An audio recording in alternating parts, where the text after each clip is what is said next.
ओम शांति। आज हम परम शिक्षक परम सतगुरु शिव बाबा की 24 अक्टूबर 1971 की मुरली चिंतन करेंगे, जिसका टाइटल है नजर से निहाल करने की विधि। मुरली पढ़ने से पहले हम सब कुछ सेकंड के लिए साइलेंस में बैठते हैं और अपने आप को यह प्रश्न पूछते हैं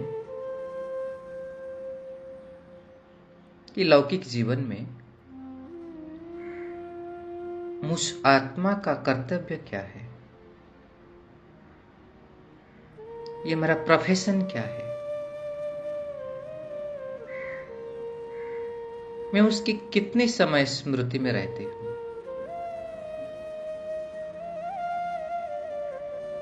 क्या उसको मैं कभी चाहते हुए भी भूल सकता हूं, भूल सकती हूं। और दूसरे प्रश्न ये पूछते हैं, मुझ आत्मा की सबसे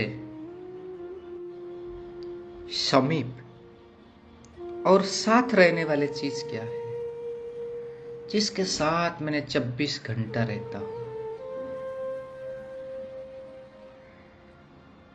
तो इसका उत्तर हम सबको नंबर बार मिला होगा। तो इस दोनों प्रश्न के आधार पर बाबा ने आज मुरली चलाई है। बाबा हमारे श्रेष्ठ कर्तव्य को बार बार याद दिला रहे हैं। बाबा देख रहे हैं कि बच्चे अपने जो लक्ष्य है, वो कर्तव्य है, उसे भूल गए हैं और इसी के कारण बच्चों के समय और एनर्जी वेस्ट हो रहे हैं। जिसे बाबा करे, गुड़ियों के खेल में बच्चे अपने समय और एनर्जी को वेस्ट कर रहे हैं। तो इसी के लिए बाबा आज पुनः हमारे कर्तव्य को हमें याद दिला रहे हैं। हमारे ऊपर क्या जिम्मेवारी है उसे हमें याद दिला रहे हैं और उससे कैसे सहज रीति से संपन्न करेंगे उसकी तरीका भी बता रहे हैं। और एक पर्सपेक्टिव बाबा बताए हैं कि समय के अनुसार परिवर्तन, अगर हर चीज में परिवर्तन हो रहा है तो हमारे पुरुषार्थ की जो रूपरेखा थी, जो तरीका था, क्या वो परिवर्तन नहीं होना चाहिए। तो ऐसे बहुत सारे डीप एस्पेक्ट के ऊपर बाबा आज मुरली में बताए हैं। तो शुरू करते हैं। सबसे पहले लाइन में बाबा हम सब बच्चों को प्रश्न पूछ रहे हैं कि अपने स्वरूप, स्वदेश, स्वधर्म, श्रेष्ठ कर्म और श्रेष्ठ स्थिति में रहते हुए चलते हुए 5S के बारे में बाबा याद दिला रहे, जिसमें सारा ज्ञान स्पष्ट हो जाता है। स्वरूप, स्वदेश, स्वधर्म, श्रेष्ठ कर्म और श्रेष्ठ स्थिति। अगर हम पूरा मुरली को पढ़ने के बाद, चिंतन करने के बाद अगर कोई जिस्ट निकालेंगे तो ये 5S होगा उसका जिस्ट, क्योंकि सारे चीज इसी से ही रिलेटेड है। तो बाबा ने इस प्रश्न को पहले पूछे हैं। फिर आगे बाबा कहे, वर्तमान समय इसी स्वस्थिति की स्थिति से ही सर्व परिस्थितियों को पार कर सकेंगे, अर्थात पास विथ ऑनर बन सकेंगे। तो अगर सिर्फ स्व शब्द ही याद रहे ना, तो इस 5S ऑटोमेटिकली याद रह जाएगा। तो अगर इस स्व शब्द भी याद रहेगा ना, तो स्वस्वरूप, स्वधर्म और स्वदेश ऑटोमेटिकली याद रहेगा। तो बाबा पूछ रहे, क्या याद नहीं रह सकता है? फिर बाबा ने हम सबको अपने कर्तव्य की ओर लेकर के आ रहे। बाबा कह रहे, सभी आत्मा को क्या आवश्यकता है कि अपने स्वस्वरूप और स्वधर्म में स्थित कराने की। तो जिस कर्तव्य के लिए निमित्त हो अथवा जिस कर्तव्य के लिए अवतरित हुए हो, तो क्या कोई कर्तव्य को वह अपने आप को जानते हुए, मानते हुए भूल सकता है? फिर बाबा लौकिक में डॉक्टर का एग्जाम्पल दिया कि वो डॉक्टर चलते फिरते, खाते पीते, सारे कार्य करते हुए कि कभी भूल सकता है क्या मेरा कर्तव्य डॉक्टरी है? तो तुम ब्राह्मण जिन्हों का जन्म और कर्म ही है सर्वात्माओं को स्वस्वरूप स्वधर्म की स्थिति में स्थित कराना, तो क्या ब्राह्मणों को यह कर्तव्य भूल सकता है? तो ये प्रश्न बाबा हम सबको पूछे। फिर बाबा कह रहे दूसरी बात कि जब कोई वस्तु सदाकाल साथ और सम्मुख रहते क्या उसे भूल सकती हो? तो आत्मा के सदा समीप और साथ रहने वाली वस्तु कौन सी है? शरीर है ना, देह है ना, तो सदा साथ रहने के कारण निरंतर याद रहती है। ऐसे ही अब आप श्रेष्ठ आत्माओं के सदा समीप और सदा साथ रहने वाला कौन है? बाप दादा साथ है ना, सदा सम्मुख है। इसलिए बाबा कहे जबकि देह जो साथ रहती है और वह कभी नहीं भूलती है, तो बाप इतना समीप होते हुए भी क्यों भूलता है? क्योंकि हम सब बच्चे कंप्लेन करते हैं ना कि बाबा की याद भूल जाती है। इसलिए बाबा कहे बहुत जन्म से साथ रही हुई वस्तु देह के साथ व देह की संबंधियों को नहीं भूलते, तो जिसी से सर्व खजानों की प्राप्ति होती है। और जो सदा पास है वो क्यों भूलना चाहिए? हम कहते ना बाबा हमारा दिल पे है, हम बाबा के दिल पे है, और बाबा से हमको सर्व खजाना पूरा कल्प के लिए प्राप्ति जब हो रही है, तो हम उनसे क्यों भूलते हैं? ये प्रश्न हम स्वयं ही स्वयं को पूछे। तो हमें जो इतना ऊंच चढ़ाता है उसे हम क्यों भूल जाते हैं? इसलिए बाबा कहे कि जब ब्राह्मण अपने स्वस्थिति में स्वस्मृति में व श्रेष्ठ स्थिति में स्थित रहेंगे तो अन्य आत्माओं को स्थित करा सकेंगे। तो सबसे पहले है स्व को श्रेष्ठ स्थिति में स्थित कराना।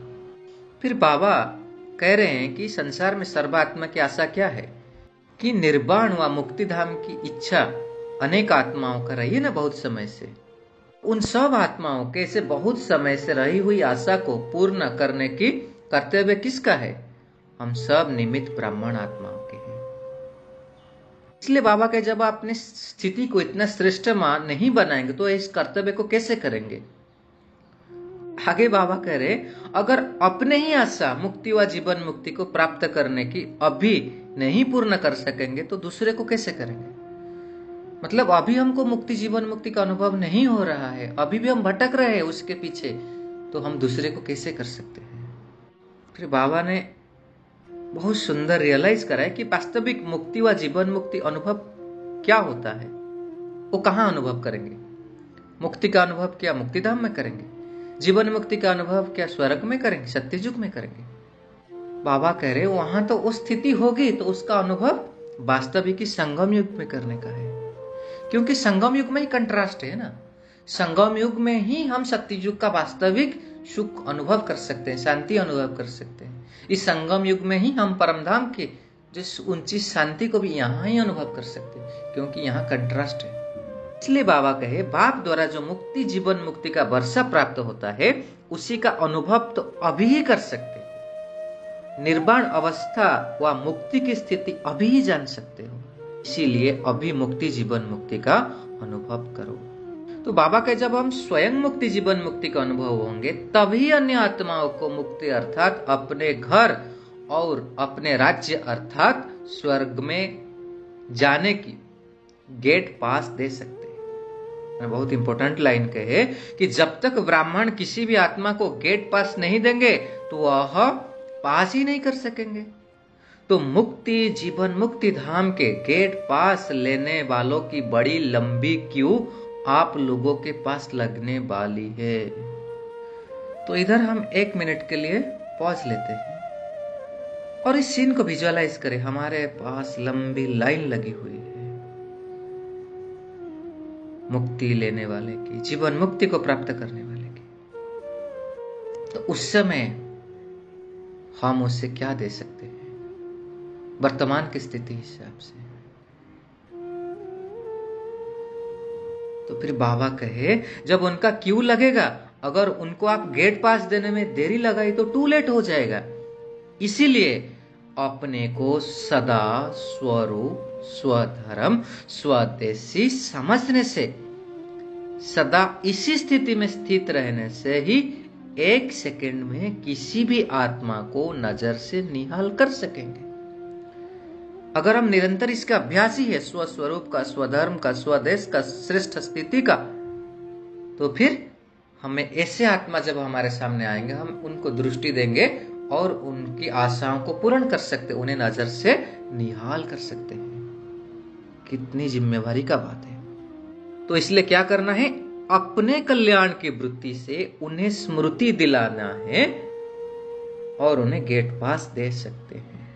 फिर बाबा हमारे अंदर उस रहम की भावना को उत्पन्न करा रहे हैं कि बेचारी तड़पती हुई आत्माएं, आप श्रेष्ठ आत्माओं से सिर्फ 1 सेकंड में अपने जन्म जन्म की आस पूरी करने का दान मांगने आएंगी।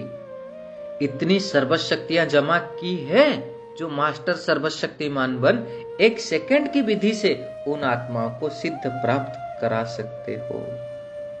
बाबा प्रश्न पूछ रहे हैं। फिर बाबा ने साइंस का एग्जाम्पल देकर कहे हैं, जब दिन प्रतिदिन साइंस काल के ऊपर, समय के ऊपर विजय प्राप्त कर रही है, हर कार्य में बहुत थोड़े समय की विधि से कार्य की सिद्धि प्राप्त कर रहे हैं, जैसे स्विच ऑन किया और कार्य सिद्धि हुआ, तो क्या आप मास्टर रचयिता अपने साइलेंस की शक्ति से व सर्वशक्तियों से 1 सेकंड की विधि से कोई कुछ सिद्धि नहीं दे सकते हो? तो बाबा कह रहे हैं अब इस श्रेष्ठ सेवा की आवश्यकता है। ऐसी सेवादारी वो खुदाई खिदमतगार बनो। फिर बाबा ने हमारे अंदर सेंस ऑफ रेस्पॉन्सिबिलिटी को और जगाने के लिए कह रहे हैं, आजकल की जो आत्मा है ना, अनेक जन्मों से अनेक प्रकार के साधन करते हुए थकी हुई है। अभी उनको सिद्धि चाहिए, साधना की जरूरत नहीं है। तो ऐसे तड़पती हुई, थकी हुई आत्माएं, वह प्यासी आत्माओं की प्यास आप श्रेष्ठ आत्मा के सिवाय कौन बुझाएंगे? कौन उनको सिद्धि प्राप्त कराएंगे? आपके सिवाय और कोई आत्मा कर सकेगी? फिर बाबा ने हमको स्मृति दिला रहे कि अनेक बार आपने किए हैं तो अपने श्रेष्ठ कर्तव्य याद आता है। जितना जितना श्रेष्ठ स्थिति बनाते जाएंगे, उतना आत्माओं की पुकार के आलाप, आप आत्माओं को शक्तियों को आवाहन करने की आलाप, तड़पती हुई आत्माओं के अनाथ मुखड़े, थकी हुई आत्माओं की सूरत दिखाई देगी। तो ऐसे बाबा ने हमारे अंदर बाबा ने इस फीलिंग को इमर्स करा रहे हैं। जैसे बाबा कहते ना, बच्चे क्या आपको सुनाई नहीं दे रहे? बाप को सुनाई दे रहा है। तो बाबा कह रहे हैं ऐसे आत्माओं को सिद्धि प्राप्ति करने की लगन में मगन बनो। तो इसी से क्या होगा कि जो छोटी छोटी बातों में जिसमें अपना समय और जमा की हुई शक्तियां गवाते हो ना, वह बच जाएगी, वह जमा होती जाएंगी। कितना सुंदर टेक्निक पता है। अभी दुनिया में लोग क्या लग रहे हैं? टाइम मैनेजमेंट, एनर्जी मैनेजमेंट, कैसे उसको वेस्ट से बचाए। बाबा कितना सुंदर टेक्निक है। बच्चे श्रेष्ठ कार्य में लगा दो तो ऑटोमेटिकली वो नेगेटिव बंद हो जाएगा, उस डिप्लीशन ऑफ एनर्जी और टाइम ऑटोमेटिकली बंद हो जाएगा। जब 1 सेकंड में अपनी पावरफुल वृत्ति से बेहद की आत्माओं की सर्विस कर सकते हो, तो अपने हद की छोटी छोटी बातों में फिर समय क्यों गवाते हो? इसीलिए बाबा कहे, बहुत इंपॉर्टेंट लाइन, बेहद में रहो तो हद की बातें स्वतः ही खत्म हो जाएगी। हमारे जीवन की सारे प्लानिंग हम इस बातों पर भी कर सकते हैं। बाबा कह रहे हैं कि आप लोग हद की बातों में समय व्यर्थ कर और फिर बेहद में टिकने चाहते हो, लेकिन वो समय अभी गया। अभी बेहद की सर्विस में सदा तत्पर रहो कि हदों की बातें आप पे ही छूट जाएगी। तो फिर बाबा कहे, इन हदों रूपी, बातों रूपी गुड़ियों के खेल में अपने टाइम को क्यों बर्बाद कर रहे हो? इसी से कोई प्राप्ति नहीं, वेस्ट ऑफ टाइम और वेस्ट ऑफ एनर्जी है। हम भी चेक करेंगे ना, हम अपने टाइम को, एनर्जी को कहां ऐसे वेस्ट कर रहे हैं। तो बाप कहते हैं अभी इस गुड़ियों को खेल का समय समाप्त हो रहा है। एक सुंदर कंसेप्ट बाबा करें, जैसे आजकल के समय कोई नया फैशन निकले, फिर उसी समय अगर कोई पुराना फैशन करता है तो उसे क्या कहते हैं? ऐसे ही छोटी छोटी बातों में समय गवाना, यह है पुराना फैशन। कितना सुंदर मेटाफर बाबा ने दिया। अभी वो नहीं करना है। जैसे आप लोगों भी कोई को कहते हो ना कि अभी के समय प्रमाण हैंडलिंग दो, पुराने हैंडलिंग नहीं दो। कहते ना कई भाई बहन, हमको नई हैंडलिंग चाहिए। तो जैसे दूसरे को पुराने हैंडलिंग देना जचता नहीं है, तो अपने आप को फिर अब पुराने हैंडलिंग से क्यों चलाते हो? अभी परिवर्तन दिवस मनाओ। बाबा करे दुनिया में अनेक दिवस मनाते, अभी आप ऐसे परिवर्तन के दिवस मनाओ। बाबा के सामने कोई प्लानिंग बुद्धि वाली पार्टी थे, बाबा करे प्लानिंग बुद्धि वाली पार्टी को बाबा नया प्लान दे रहे हैं, तो अपने आप को पुरानी रीति रस्म के चलते हुए पुरुषार्थ का परिवर्तन दिवस मनाओ, लेकिन हद का नहीं, बेहद का। तो इसे भी हम अंडरलाइन करेंगे कि हमारे पुरुषार्थ का परिवर्तन दिवस हम कैसे मनाएंगे।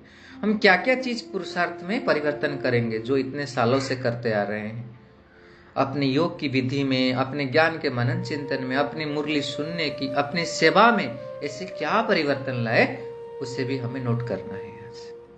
फिर बाबा उसके लिए एक सुंदर तरीका कह रहे हैं कि जब हम मधुबन जाते हैं ना, तो मधुबन में क्या है, मधुबन यज्ञ है, तो यज्ञ में अग्नि होती है, और अग्नि में कोई चीज जब पड़ते हैं वो बहुत जल्दी मोल्ड हो जाते हैं, जैसे स्वरूप बनना चाहता है वो बन जाता है।